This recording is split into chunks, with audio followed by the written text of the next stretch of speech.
This is 50 Shades of Stefanya, where I talk about anything and everything under the sun, under the shade, wherever, along with my guests. I hope you join me.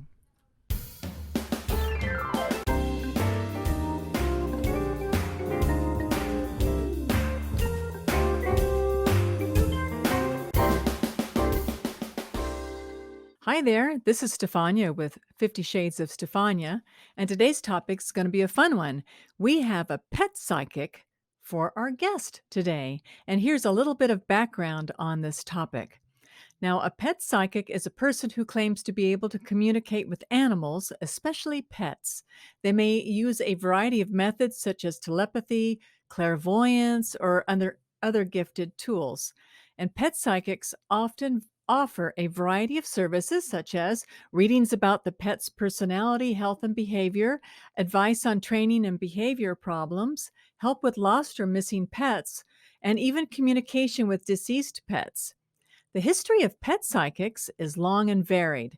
There are many different cultures and religions that have a history of believing in animal communication. In fact, in some cultures, such as the Native American cultures, animal communication is seen as a sacred gift.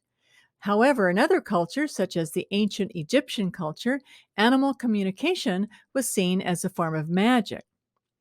Now, the use of pet psychics has become more popular in recent years. This is likely due to a number of factors, such as the increasing popularity of pets, the growing interest in alternative medicine, and the increasing awareness of animal welfare issues. And many people believe that pet psychics can provide valuable information and support questions they may have about their pet. Now, today's guest is Linda Clark from Heartbeats of Love, and she's going to share more on this interesting topic. So she'll be joining us very shortly, and it looks like she's joining us right now. Hey, hi, Linda. So, everybody, this is Linda Clark. She is a pet psychic from the Heartbeats of Love, and she is a shamanic practitioner, animal communicator, and a psychic medium currently living in North Carolina. Good morning or afternoon, it is, I guess, for you, Linda. It is. It's afternoon here, and we've got sunny skies. We had a rain shower, and rainbows are popping up all over. So it's really beautiful today. That's wonderful. That's wonderful. Well, I actually had asked Linda earlier if she would give me like a little mini reading on my kitties, and that was a lot of fun. So I thank you very much for doing that, Linda. Oh, sure. Some of the mini readings we don't get. It takes a little time to warm up the communication and learn how they communicate with me. So it was a pretty brief chit chat, but I think it was fun. Yeah, normally her sessions I think go for what, an hour? Yeah, Yeah. yep, Yeah. usually about an hour. Some of it is kind of like a pre-talk and getting comfortable. And some animals are more comfortable being super friendly. Some I have to spend a little time with them. They're a little bit more shy. So yeah, so about an hour. Oh, great. Well, how did you first discover your ability to communicate with animals? Well, when I was younger, um, I had, a lot of folks have an affinity for animals, working with animals. Mine was kind of above and beyond that. Um, Animals would just approach me. Um, In what way? I could walk up. In what way? How would they approach you? Well, like stray animals, animals out on the street would become my best friend. I could walk up to animals that were just roaming the neighborhood, and they were fine. They didn't care much.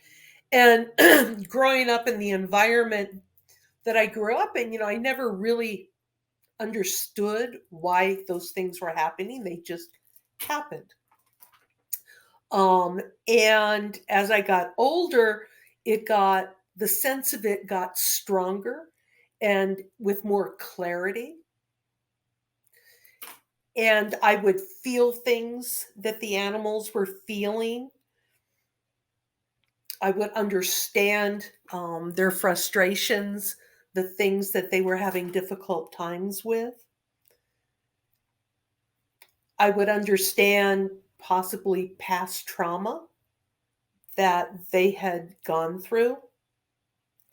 So, and I thought this is just really weird. Because like I said, I didn't have anybody to tell me what was happening. That must have been, And really, really scary at times. it was.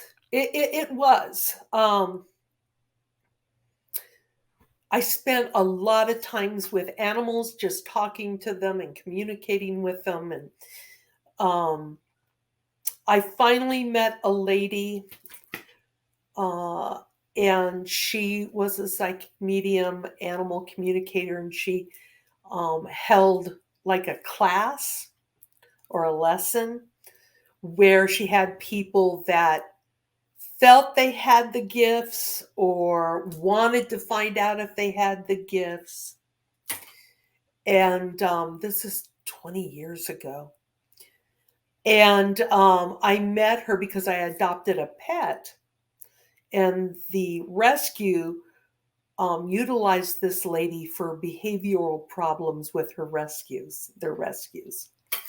And I met with her, and she kind of started tutoring me, for lack of a better term, mentoring me a little bit, and showing me how to develop the gift and get better clarity. She had me working with animals in England and Australia and all over the world, animals that she had worked with that I had never met or worked with before.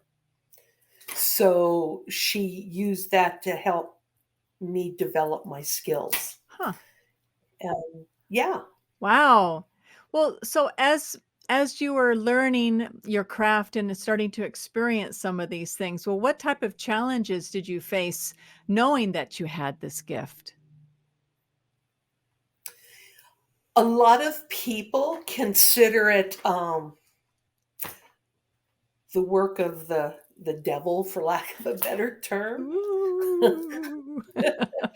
Yeah. Um, and they were not real welcoming. I was kind of like the odd duck because I could do this. And I was even odder when it was accurate. They always wanted to prove me if I was right or wrong. And then when I would prove it valid, then they'd even get more weird about it. So, for a number of years when I was an adult, I didn't spend a lot of time telling people that I could do this. Um, when I lived in California and Hollywood, I had a lot of clientele that I worked with. And I moved to Colorado in a very small town where it just wasn't very accepted. Hmm, So I kind of did things under the radar. I can imagine. When did you start to develop your gift and use it openly? I joke with folks and I say I came out of the spiritual closet probably 2018, where I just was tired of hiding Wow. and not doing what I had been gifted to do.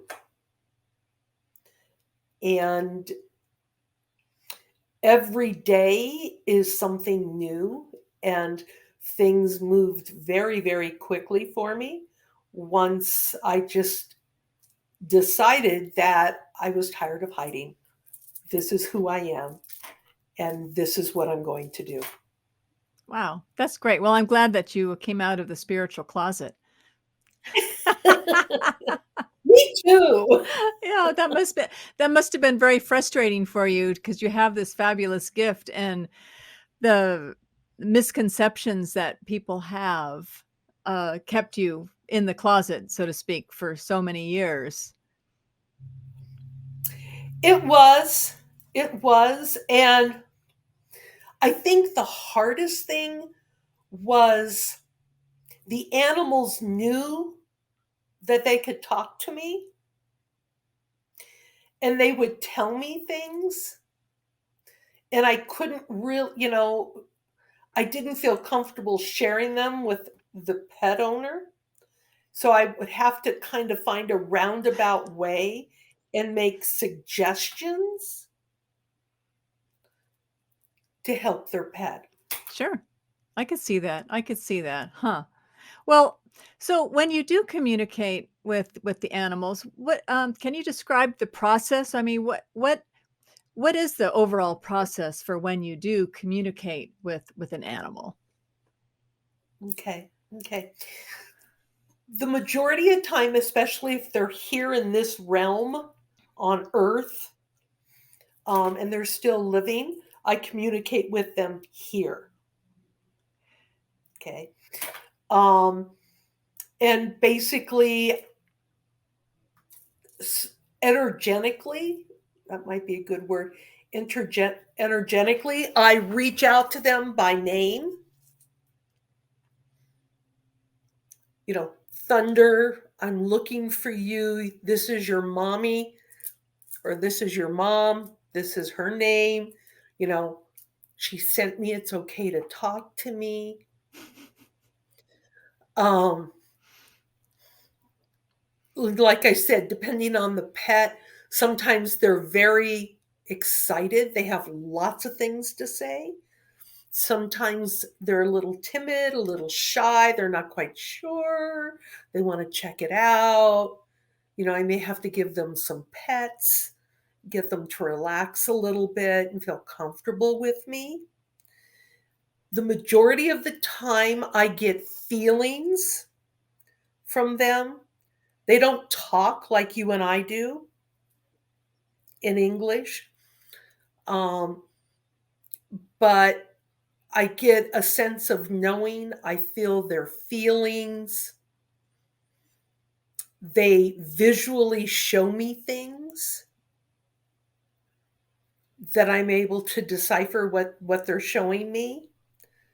I have had some animals who the owners could not figure out what was wrong with them.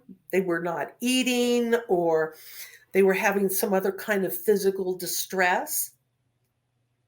One cat was not eating the way it should. And so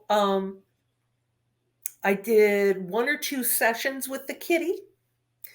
And I said, well, the pain is in the right side of the mouth. It's, like right in here. It's a tooth, it's a gum. Something's not right. And it's causing the animal pain. So she took the animal to the vet, and the vet did a really thorough exam and x rays and found a fractured hairline crack in one of the teeth. So they were able to extract the tooth, and then Kitty was fine. Hmm, that's good. So, I got that by sometimes I'll feel physical pain, like I had a toothache. It was like here. Um, So they Again, it's a sense transmitted and the feeling of their pain to you so that you were actually able to experience what they were experiencing? yes. Wow. Yeah. Yeah. And people look at me and go, yeah, right. And it's like, well, you can talk to the kitty owners. Okay. I had one lady who had a kitten, and he was not doing well. They were really concerned he was going to die. The vet couldn't find, they didn't know what was wrong. So I worked with the kitty, and I told her she needed to go to another vet, that it was something neurological. There was something wrong in the head, and it was focusing into the rest of the body. And they discovered the cat had some kind of weird neurological disease, Hmm. and she ended up putting him to sleep. Oh, that's too bad. Yeah. Wow. Yeah, because of the quality of life. Yeah, the quality of life. And Well, sometimes, it's hard on us, but we don't want them to suffer. sure. No, absolutely. Well, when you do your reading, how do you protect yourself and your energy during these readings? Okay. So, you've been researching. I'm impressed. um, so a number of ways. Okay, I'm protected. I wear certain crystals. I have certain oil blends that are made that, for lack of a better term, have been worked and spelled to accomplish a protection. Mhm. I also have a energetic shield that I enclose myself in. Um, I believe strongly in ancestors and their involvement in our lives. I have spirit animals,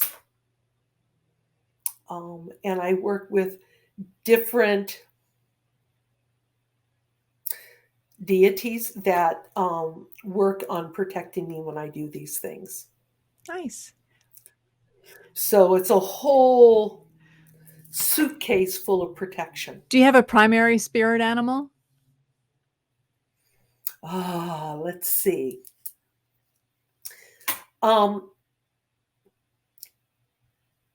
I have several that have been with me through lifetimes: raven, bear, and a white horse.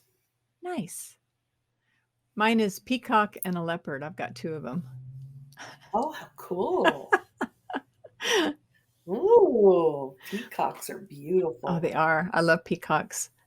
There's a place here in San Antonio that there's one residential area where they have all of these wild peacocks. And you could drive down the street and you'll see anywhere from 70 to 100 peacocks just roaming around, and they're Wow. sitting on all the fences, and and they're just amazing. And this it's incredible to see that. Oh, I bet. So magical to see those Yeah, it animals. is. Yeah, So Linda, yeah. so you were talking about how you do readings on living pets, and then you mentioned here as far as like where you're actually physically touching the animal, but you also do from long distance, like you did with me, correct? Yes, yes. So what I meant here is they're living and they're in this living Ah, realm. got it. Okay. So I can do long distance. Like I said, I've done animals in England and Australia and, different states here in the US. There's a different place that I go when they've crossed the Rainbow Bridge. Yes, and so I wanted to ask you about that. So that's even a longer distance. Can you tell me a little bit about Yes, that? it is. Um, it is, and I'll try to explain it in easy terms. It's almost like an astral projection to the realm where the dead Huh. are. Okay. So it's similar way of communicating. I call them out by name. A lot of times if I have a picture, that helps because I can look and see if I've got the right one. Um, I use their owner's name, and then I work with them and communicate. What do you see when you go over to that other side? Mm. For me, it is a place of comfort. It is a place, it's like coming home. You feel like you're coming home. And it's very comfortable. I don't, it's almost like a waiting room. It's not like I'm running through the fields of flowers and trees and see little bunnies hopping around. It's nothing like that, you know? It's like a waiting room. It's usually a very quiet, secluded place, not a lot of activity going on because it's very distracting if it was. And so, it could have some trees, it could be forestry, could be kind of a quiet, dark forest area, like where you'd go for camping out or campfires and that sort of thing. Um, as I am a triple Taurus, my affinity is earth. So most places for me where I feel the most comfortable is very earth, very dirt. Okay. And that's where my strongest connection is. So a lot of times when I do these in the death realm, for lack of a better term, that's where I go. That's the image that comes. Hmm, that's interesting. When you do your readings and you mentioned you protect yourself with crystals, which crystals do you choose? Which crystals do you like to have with you? Okay. There are some really great protection stones. Black tourmaline is fantastic protection. Tiger eye, again, great protection. Gold sheen obsidian, very good protection. Blue and black Mm, kyanite that's nice. is very good protection. So those are just a few of the stones that I will utilize Nice. in protection. Mhm. Very good. Very good. Well, I know a lot of people are learning more and more about the value of crystals and a lot of the characteristics Yes, and powers that they have. And so that's why I wanted to kind of ask to see what do you use for that? sure. And there's different ones that help keep you grounded. There's different ones that enhance your psychic abilities. There's different ones that are all about self-love. And I utilize a stone called scolecite I haven't heard about that one. quite a bit for astral travel, psychic, Hmm, strengthening the psychic abilities, that sort of thing. Um, but yeah, there's so many different stones that are available and crystals that are available to utilize. nice. Well, so with your readings, how accurate do you believe your readings are? I think they're very accurate, extremely accurate. And if somebody were to go to my website or go to my Facebook page, I have all fives. Those are real customers. Those are not people that I just made up. They're real customers and they've had real experiences and real um, communication with through me. I'm simply the vehicle that is open for the communications.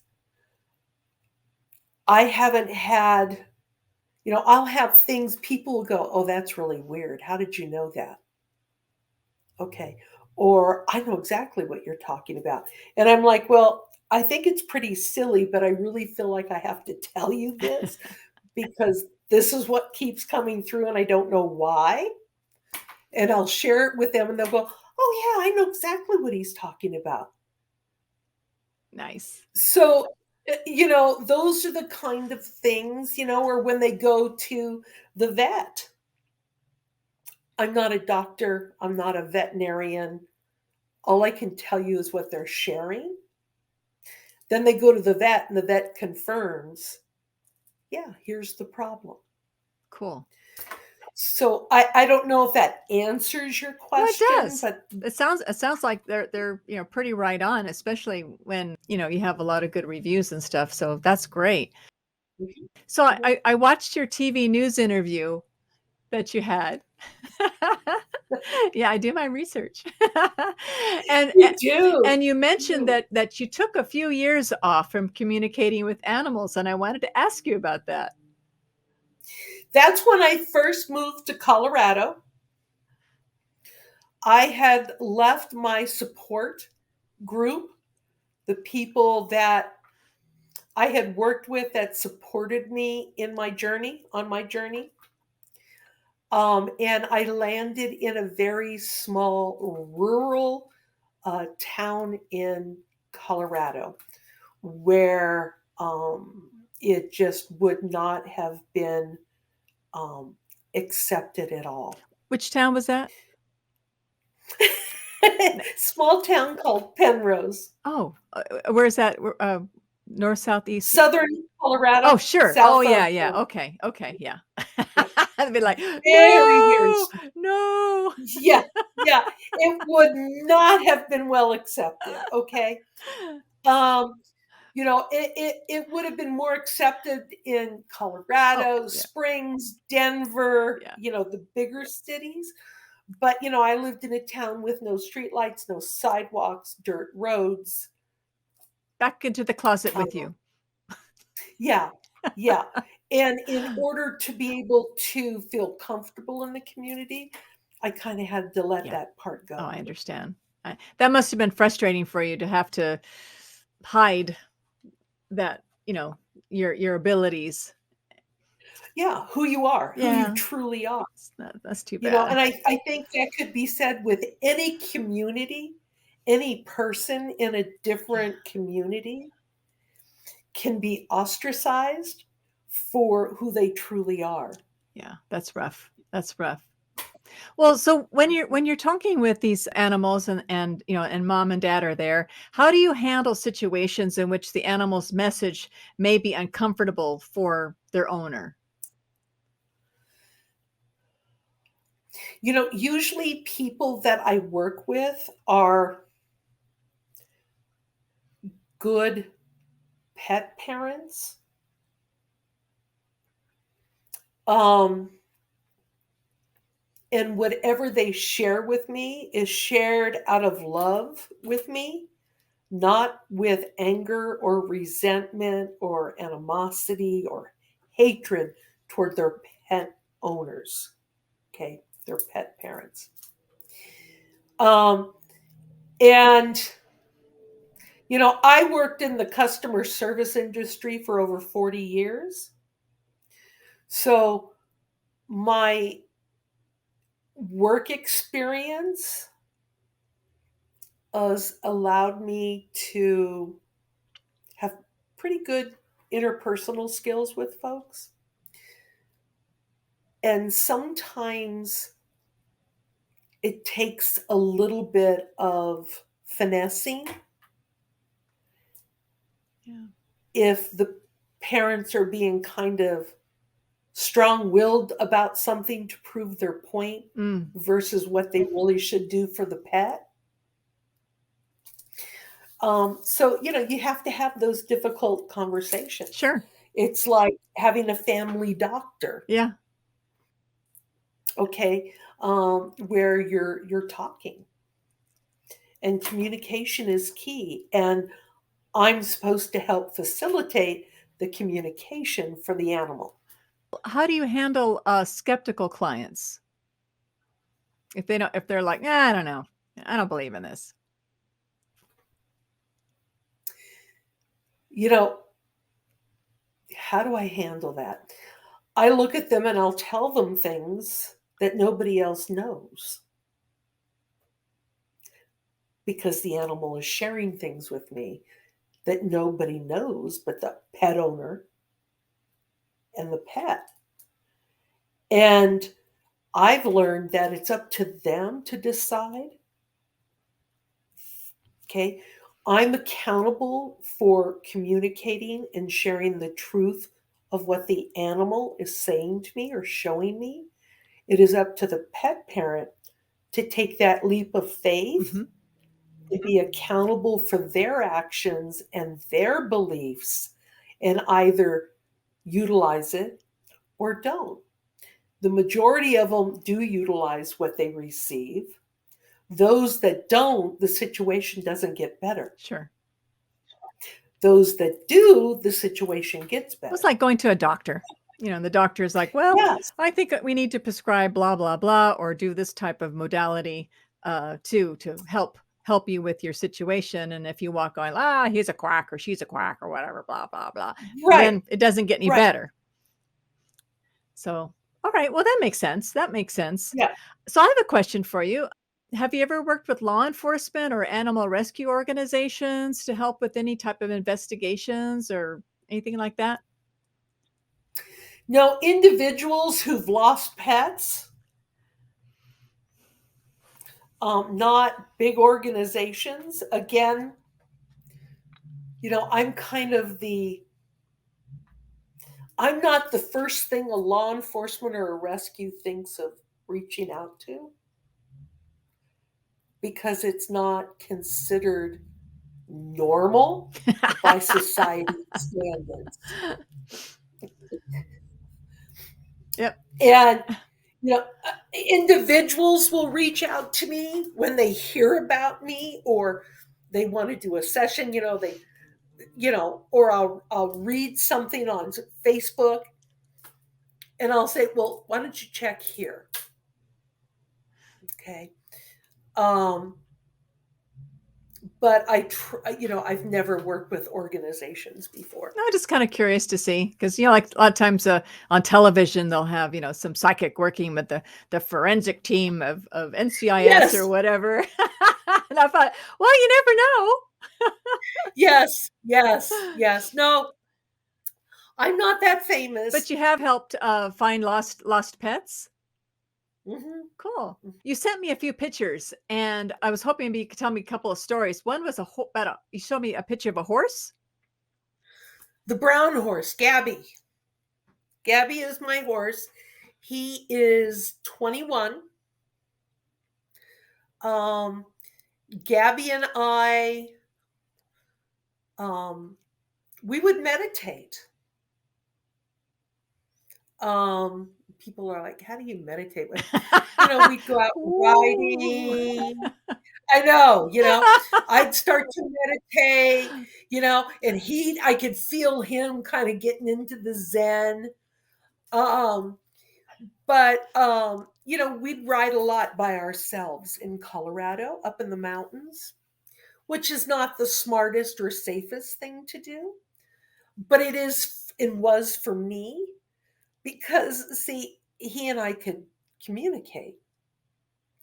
So if we were doing something, I have a real fear of heights. And I would work on it with Gabby with nobody else with us. So I would deliberately, for example, take a trail that I knew had some problems that I would have problems with. And we'd be riding along, and all of a sudden I'd tighten up and I'd start to hyperventilate.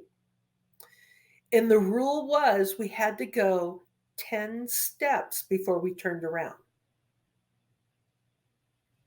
Okay. And in my mind, I would say to Gabby, okay, 1, 2, and I'd count out the 10 steps. And, nobody was there, so nobody can verify this. But he would automatically stop when I said 10, and he'd turn around and go back. Wow. Okay.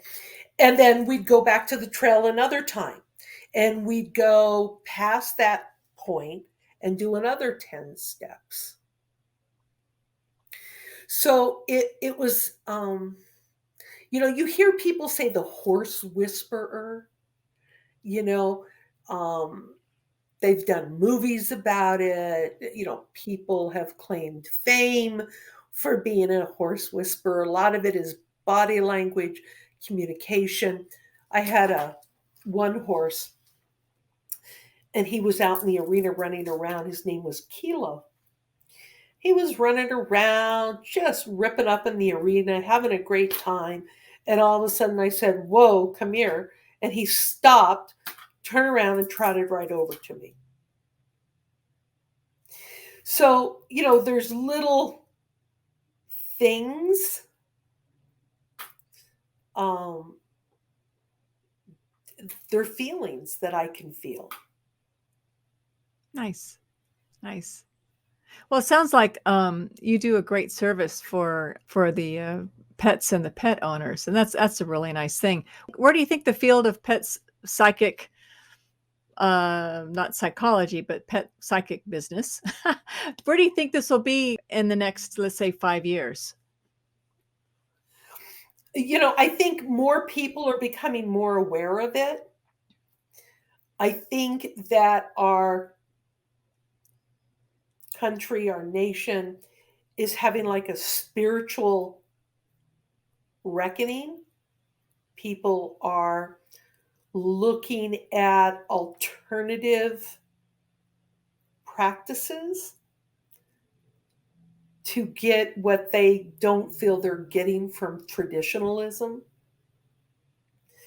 So I think that pet psychics will be more accepted and will have a broader reach than a lot of them currently do.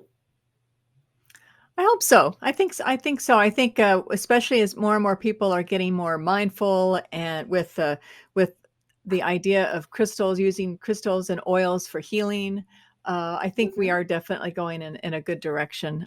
Interesting, interesting. A couple of questions before we close. If you could wave a Sure. magic wand and change anything, what would you change and why? Re- In regards to what? Whatever. You've got the wand, young lady.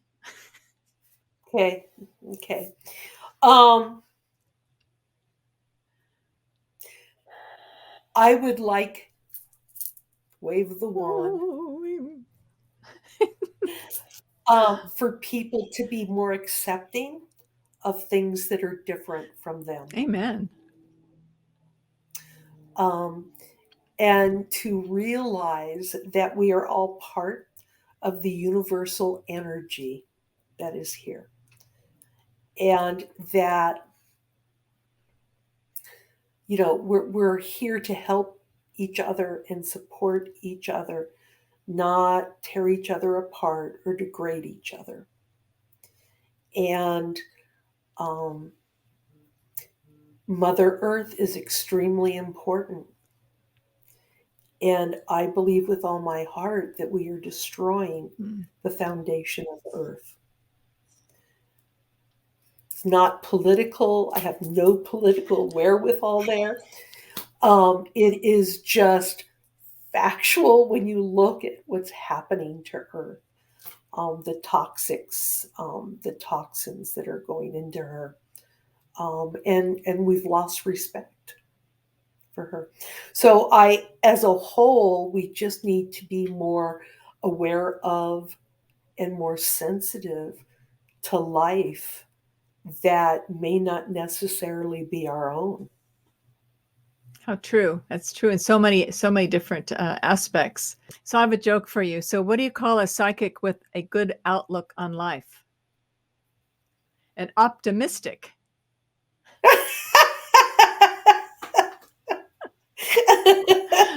Oh. I love it. Yeah, well, I wanted to go to psychic school myself, but I couldn't afford the intuition fee. So,